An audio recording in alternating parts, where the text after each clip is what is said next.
प्रत्याशी श्री प्रभाकर पंडित जी, विधानसभा के प्रभारी श्री शशि यादव जी, जिला महामंत्री श्री रमेश साधु खान जी,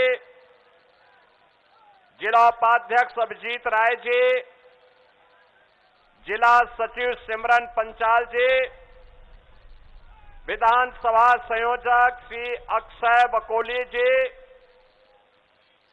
आज के इस चुनावी सभा में उपस्थित भारतीय जनता पार्टी के हमारे सभी बहादुर कर्मठ कार्यकर्ता और पदाधिकारीगण और उदय नारायणपुर विधानसभा क्षेत्र से जुड़े हुए सभी मेरे उपस्थित बहन और भाइयों, मैं सबसे पहले बेलूर मठ की इस पावन धरा को, जो रामकृष्ण परमहंस तथा स्वामी विवेकानंद की विरासत से जुड़ा है, दक्षिणेश्वर काली मां का आशीर्वाद जहां से हमें एक नई शक्ति की प्रेरणा प्रदान करता है, और हुगली की मां भागीरथी गंगा के आशीर्वाद से उत्प्रोत जो धरा है, इसको नमन करते हुए मैं आप सबका अभिनंदन करता हूं, स्वागत करता हूं। बहनों और भाइयों, मैं अभी उस माता से मिल रहा था जो भारतीय जनता पार्टी के कार्यकर्ता स्वर्गीय सुबोधजीत बाग की पूज्य मां है। उस कार्यकर्ता को टीएमसी के गुंडों ने निर्ममता के साथ मार करके आज हजारों की संख्या में सुबोधजीत बाग जैसे कार्यकर्ता नए सिरे से पैदा किए हैं। और इसीलिए जब मुझे पता लगा कि भारतीय जनता पार्टी के प्रत्याशी श्री प्रभाकर पंडित की सभा में टीएमसी के गुंडे सभा नहीं होने दे रहे हैं, तो मैंने कहा हम धूप में खड़े होकर के सभा करेंगे, और याद करना 4 मई के बाद उनकी उल्टी गिनती प्रारंभ होकर के इसका जवाब भी देंगे। और इसीलिए आज बहनों और भाइयों, सारे कार्यक्रमों को स्थगित करते हुए मैं इस उदय नारायणपुर की इस सभा में आप सबसे संवाद करने और आपसे बताने के लिए आपके बीच में यहां उपस्थित हुआ हूं। बहनों और भाइयों, ये बंगाल की माटी भारत के गौरव की माटी है। यहां का त्याग, यहां का बलिदान, यहां की संस्कृति, यहां की सांस्कृतिक विरासत और यहां के नौजवानों की प्रतिभा, इस धरा की सन्यासियों की एक परंपरा, यहां के वीरों की शौर्य और पराक्रम की गाथा पूरा भारत गाता है। और इसीलिए बहनों और भाइयों, आज भारत की इस गौरवशाली धरा को, जिसने भारत को पहचान दी, जिसने भारत को गौरव के साथ आगे बढ़ने के लिए सदैव एक प्रेरणा दी, आज हमारा वही बंगाल अपनी पहचान के लिए मोहताज है। वही बंगाल आज अपनी पहचान के लिए मोहताज है। नौजवान बेरोजगार है, अन्नदाता किसान को उसकी उपज का दाम नहीं मिल पाता है, बेटी बहन असुरक्षित है, आस्था के साथ खिलवाड़ हो रहा है, और पर्व और त्योहार के पहले उपद्रव करके कर्फ्यू जैसा माहौल पैदा करने का प्रयास किया जाता है। बहनों और भाइयों, आपके उत्साह को मैं नमन करता हूं। आपकी सभा के लिए टेंट और ऊपर किसी भी प्रकार का कोई भी हमारी पार्टी के कार्यकर्ताओं को इसके लिए टीएमसी के गुंडों ने यहां पर सभी को धमकाने का प्रयास किया, लेकिन धूप और गर्मी की परवाह के बगैर मां दक्षिणेश्वर काली को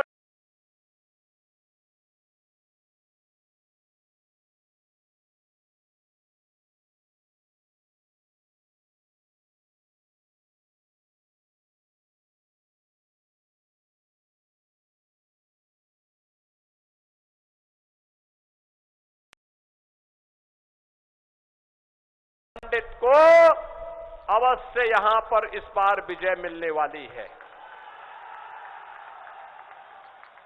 हावड़ा जनपद के सभी विधानसभा सीटों पर इस बार कमल खिलने वाला है और ये एक नई शुरुआत होगी। बहनों और भाइयों, बंगाल की धरा तो मैंने आपको बताया भारत के अंदर आध्यात्मिक परंपरा की साधना की परम पावन धरा है, जिसने रामकृष्ण परमहंस पैदा किए, जिसने स्वामी विवेकानंद दिए, जिसने लाड़ी महाशय और भारत सेवाश्रम संघ के संस्थापक स्वामी प्रणवानंद जी को भी दिया। ये वही बंगाल की धरा है जिसने नेताजी सुभाष चंद्र बोस दिए, जिसने खुदीराम बोस दिए, जिसने देशबंधु चित्तरंजन दास दिए, जिस धरा ने गुरुदेव रविंद्रनाथ ठाकुर भारत को दिए, जिस धरा ने बंकिम चंद्र चट्टोपाध्याय दिए और जिस धरा ने डॉक्टर श्यामा प्रसाद मुखर्जी को भारत को दिया। याद करिए, यही बंगाल की धरा है जिस बंगाल के धरा में आजादी का उद्घोष करते हुए नेताजी सुभाष चंद्र बोस ने युवाओं का आह्वान किया था कि तुम मुझे खून दो, मैं तुम्हें आजादी दूंगा। कौन ऐसा भारतीय है जो नेताजी के इस आह्वान पर जिसकी भुजाएं फड़कती न हो? हर भारतवासी पूरी श्रद्धा के साथ, सम्मान के साथ नेताजी सुभाष चंद्र बोस के प्रति अपनी श्रद्धा और सम्मान का भाव रखता है। कौन ऐसा भारतीय होगा जो स्वामी विवेकानंद के आह्वान के साथ न जुड़ता हो? जो स्वामी विवेकानंद ने भारतवासियों के लिए कहा था कि गर्व से कहो कि हम हिंदू हैं, गर्व से कहो हम हिंदू हैं। बहनों और भाइयों, ये पूरी भारत की प्रेरणा है, ये बंगाल की धरा है। इसी धरा में पैदा होने वाले डॉक्टर श्यामा प्रसाद मुखर्जी ने उद्घोष किया था, स्वतंत्र भारत में कांग्रेस की तुष्टीकरण की नीति का विरोध किया था। उन्होंने कहा था, एक देश में दो प्रधान, दो विधान, दो निशान नहीं चलेंगे, नहीं चलेंगे। कांग्रेस कश्मीर के साथ साजिश कर रही थी, धारा 370 लगा करके शेष कश्मीर को भारत से अलग करने की साजिश कर रही थी। कांग्रेस की साजिश का मुकाबला किसी ने किया था? इसी बंगाल ने किया था। बंगाल की धरा से डॉक्टर श्यामा प्रसाद मुखर्जी ने किया था। और बहनों और भाइयों, डॉक्टर श्यामा प्रसाद मुखर्जी जी के सपने को साकार किया है आज के प्रधानमंत्री श्री नरेंद्र मोदी जी ने, जब कश्मीर में धारा 370 सदैव के लिए समाप्त करके, जैसे कश्मीर में धारा 370 सदैव के लिए समाप्त हुई है, ऐसे ही बंगाल की धरा से बंगाल की अस्मिता के साथ खिलवाड़ करने वाले, बंगाल को माफियागिरी और गुंडागर्दी का अड्डा बनाने वाले टीएमसी और कम्युनिस्टों और कांग्रेसियों का सफाया करना है। यहां पर उनके लिए कोई जगह नहीं होगी। अब इस आह्वान के साथ आज हम सब आपके पास आए हैं। बहनों और भाइयों, कभी बंगाल भारत की अर्थव्यवस्था में ग्रोथ इंजन का काम करता था। ग्रोथ इंजन उद्योग धंधे थे, कल कारखाने थे, एमएसएमई यूनिट थी, लाखों लोग यहां पे रोजगार और नौकरी प्राप्त करते थे। अन्नदाता किसान खुशहाल था, नौजवान प्रतिभाशाली था। भारत की नॉलेज कैपिटल के रूप में बंगाल जाना जाता था।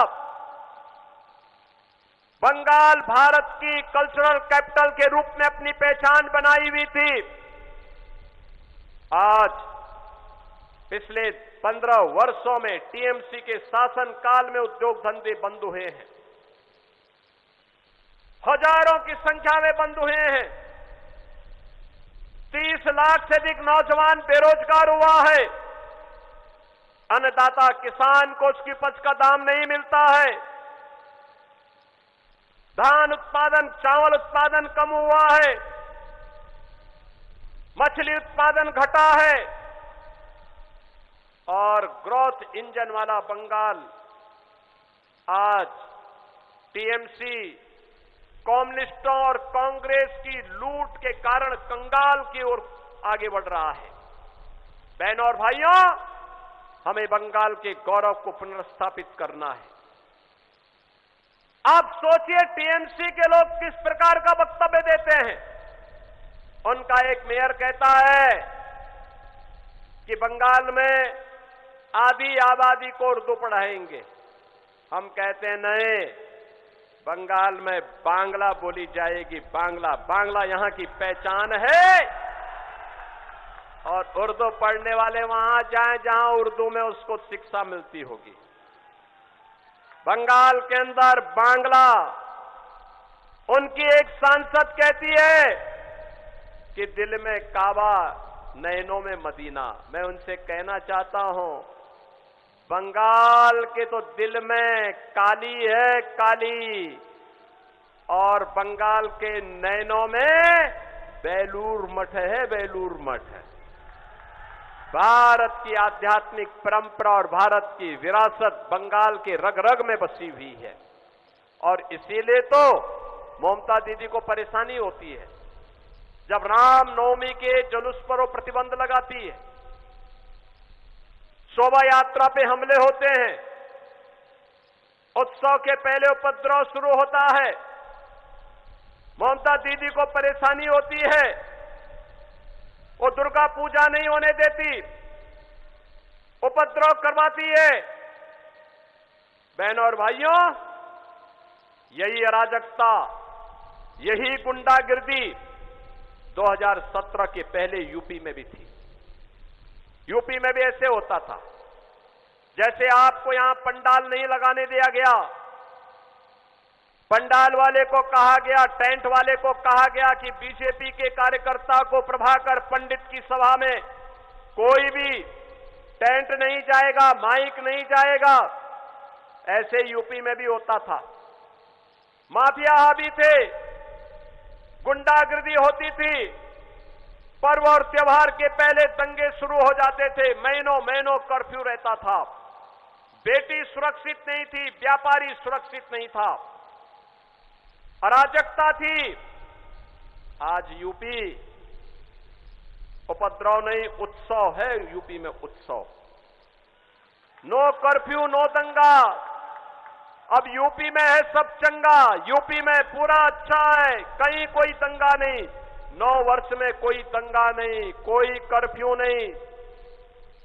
कोई बेटी और व्यापारी की सुरक्षा के साथ खिलवाड़ करता है तो यमराज के घर जाने का टिकट कट जाता है। कोई गरीब की प्रॉपर्टी पे कब्जा करता है तो उसका 7 जन्मों का पूरा हिसाब किताब एक साथ हो जाता है। बहनों और भाइयों, यहां पर वहां पर भी पहले 2017 के पहले जय श्री राम बोलने पर लाठी डंडे गोली चलती थी। आज वहां पे जय श्री राम भी बोला जाता है और भगवान राम का दुनिया का सबसे बड़ा मंदिर अयोध्या में बन करके तैयार हो गया है। कोई रोक पाया? ये डबल इंजन सरकार की ताकत है। और इसीलिए मैं कह रहा हूं, इसीलिए मैं कहने के लिए आया हूं, ये टीएमसी के गुंडों का जवाब केवल और केवल कमल का फूल है, कमल का फूल।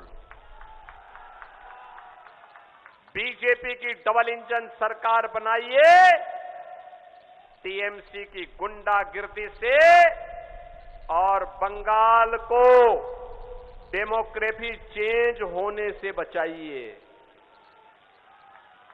बंगाल की डेमोक्रेसी के साथ जो खिलवाड़ हो रहा है, इससे बचाइए। भारत की विरासत के प्रतीक बंगाल की गौरवशाली परंपरा को मजबूती के साथ आगे बढ़ाने की आवश्यकता है। और इसके लिए ममता दीदी कहती है कि खेला होवे, और मैं कहता हूं कि ममता दीदी ए बार खेला शेष, ए बार उन्नयन शुरू, उन्नयन। अब यहां का खेला शेष।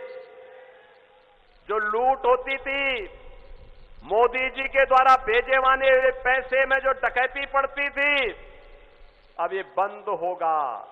अब बंगाल का विकास होगा, गरीबों को मिलने वाली सुविधा का लाभ मिलेगा, गुंडागिर्दी बंद होगी, दुर्गा पूजा के कार्यक्रम हर्षोल्लास के साथ यूपी की तर्ज पर होंगे, और रामनवमी और दुर्गा विसर्जन की शोभा यात्रा भी पूरी भव्यता के साथ धूम धड़ाके के साथ निकला करेगी। कोई बाधा बनेगा तो फिर उसका खेला शुरू हो जाएगा। और इसीलिए बहनों और भाइयों, मैं आप सबका आह्वान करूंगा। यहां पर भारतीय जनता पार्टी ने प्रभाकर पंडित को अपना प्रत्याशी बनाकर के उतारा है। प्रभाकर पंडित को आपका आशीर्वाद मिलेगा। प्रभाकर जी सामने आइए, आज से दोनों हाथ उठा करके आशीर्वाद दीजिए। दोनों हाथ उठा करके, इधर इधर पीछे, घर के ऊपर पीछे, दोनों हाथ उठा कर करिए। घबराइए मत, घबराने की आवश्यकता नहीं। दोनों हाथ उठा करके आशीर्वाद दीजिए। उधर भी। आपकी ये ताकत बंगाल को गुंडागिर्दी से, अराजकता से मुक्त कराएगी। और इसलिए दोनों हाथ उठा करके आशीर्वाद दीजिए। मैं कहूंगा आमार सोनार बांग्ला, आप लोग कहेंगे टीएमसी मुक्तो बांग्ला। आमार सोनार बांग्ला, आमार सोनार बांग्ला, आमार सोनार बांग्ला। मैं कहूंगा अंधकार, आप कहेंगे हॉटवे। मैं कहूंगा सूरज, आप कहेंगे उठवे। मैं कहूंगा कोमल, आप कहेंगे खिलवे। मेरे साथ बोलेंगे ना? अंधकार, अंधकार, सूरज, सूरज, कोमल, कोमल। मैं कहूंगा पलटानो दोरकार। मेरे साथ बोलेंगे पलटानो दोरकार, पलटानो दोरकार। भारत माता की, भारत माता की। वंदे वंदे वंदे जय श्री राम, जय जय श्री राम। तो मुख्यमंत्री योगी आदित्यनाथ को आप सुन रहे हैं, जनता को संबोधित कर रहे थे और साफ तौर पर मुख्यमंत्री योगी आदित्यनाथ ने कहा कि इस बार बीजेपी की सरकार बनेगी और साथ ही साथ लोगों से अपील की है कि इस बार बढ़ चढ़ के बीजेपी के लिए मतदान कीजिए। और सभी लोग जो है काफी देखिए उत्साहित भी नजर आ रहे हैं। सभी का अभिवादन स्वीकार करते हुए मुख्यमंत्री योगी आदित्यनाथ नजर आ रहे हैं। मुख्यमंत्री योगी आदित्यनाथ की जनसभा में लाखों से ज्यादा की संख्या में यहाँ पर लोग पहुंचे हुए हैं, जिससे साफ तौर पर देखने को मिल रहा है कि इस बार बीजेपी को लेकर लोग जो है काफी उत्साहित नजर आ रहे हैं। क्या वाकई देखना यह भी होगा कि इस बार बंगाल